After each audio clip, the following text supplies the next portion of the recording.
Landon, mate, we stood here on Wednesday and said if we had a first half like that against Liverpool, we'd be in trouble, mate. We never learned, do we, pal? It was worse than I was worse than Wednesday. That was worse than last week's first half. I've never seen a game of football like it. Never. That bad. I mean, I had hundreds of seats around me, empty. There were fans leaving at half time, mate. Fans speaking with their feet now. Yeah. It's got to a stage where I think, you know what? This is too much for a lot of fans. We cannot be being walked over. And Liverpool are good, but like everyone said, mate, they weren't even in second gear today, and they still smashed us off the park. It's the schoolboy defending. It's not following your man. It's letting Mo Salah have the whole of Old Trafford to himself. Literally, one of the goals came from Lindelof and Maguire not talking. The ball's rolled out to Salah, and he's there tapping in. First time, he didn't even take a touch. He had enough time. He didn't even take a touch. He could have took a touch, but he just straight away bang goal. No one was around him. That's it. I mean, Scholes said it on Wednesday, mate. He was slaughtered for it in part. He says Mo Salah will score an hat-trick here. He'll have 3 tap-ins. Liverpool will fill the boots if we play like this. And you know what, mate? It couldn't have been any more scripted as today would go if we performed the same way as we did at Atlanta.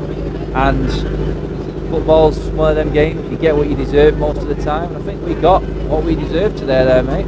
Yeah, definitely. Like I think from Wednesday when I said I saw a team that wanted to win, I didn't see that today. I saw nothing. Not one player wanted to win. Goals going in, heads going down. Like no one's following runners. They're not putting that extra 5 yards in. It was awful. Yeah, I mean, we looked at the starting lineup. I called out accountability for poor performances.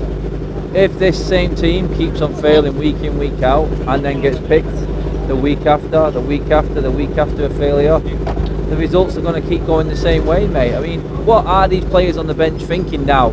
The likes of Pogba, with Mick Fred again starting ahead of him in the biggest game in world football, mate. Is Pogba gone? He's pretty much seen now a man that doesn't really care about this football club anymore.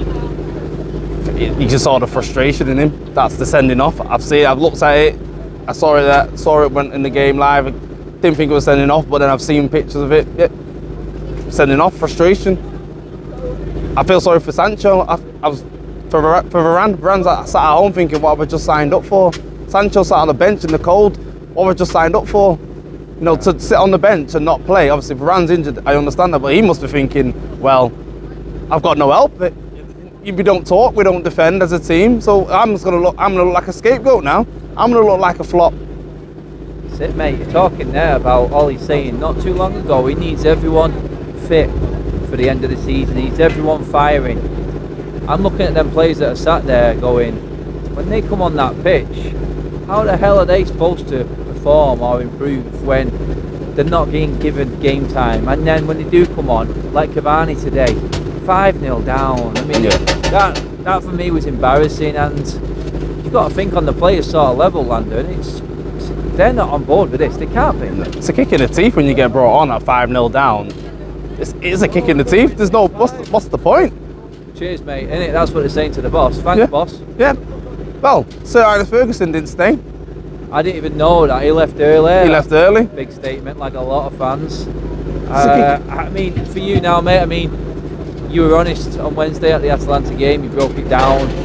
Ole, right now, you said today would be the ultimate test. Can he bring out that second half again? He's failed. Spurs and City next, mate. It's not getting easier. Is he seeing out this international break, or is he done? I think the club will allow him to see out these next 2 games. I can't see them doing it now because it makes sense, but then it doesn't make sense in terms of we know what's going to happen. We might beat Tottenham, and then we might get another spanking again, 5-0 by City, but then it's done. Do you know? But then it's done. Do you know what I mean? Sorry, someone's just offering me a free hot dog there. That's the best bit about the day. Landon's getting a free hot dog. Yes. Anyway, Landon, this club have backed Ole to the hill. They've come out and defended him at every possibility, on every result. I've said this to a few people now. Is that there too much to ignore in terms of this club moving forward? Will this shake up the boardroom now in terms of making that decision on Ole Gunnar Solskjaer? I think with Sir Alex Ferguson leaving before the end of the game, I think that would send vibrations through the club, because I've never seen him do that. No. So I think he's on his last legs, to be honest. Landon, cheers for that, mate. No problem.